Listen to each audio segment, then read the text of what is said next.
किसी गांव में एक साधु रहा करता था। वह जब भी नाचता था तो बारिश जरूर होती थी।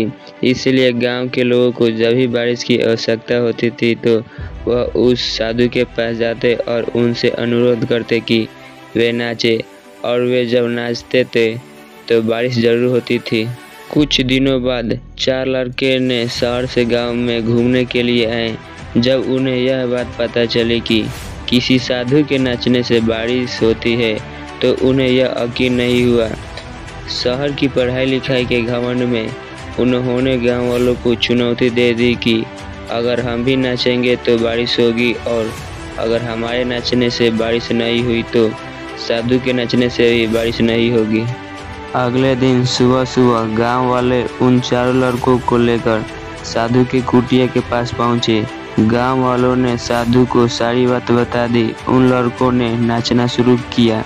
पहले लड़का ने नाचना शुरू किया।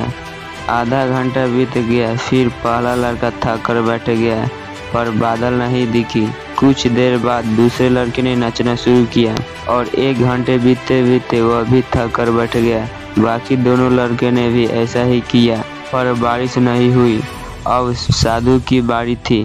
जब उसने नाचना शुरू किया, 1 घंटा बीत गया, पर बारिश नहीं हुई। साधु फिर भी नहीं थका। वह नाचता ही रहा। नाचते नाचते 2 घंटे बीत गए, पर बारिश नहीं हुई। 4 घंटे बीत गए, फिर भी बारिश नहीं हुई। लेकिन साधु तो रुकने का नाम ही नहीं ले रहा था। धीरे धीरे शाम ढलने लगी।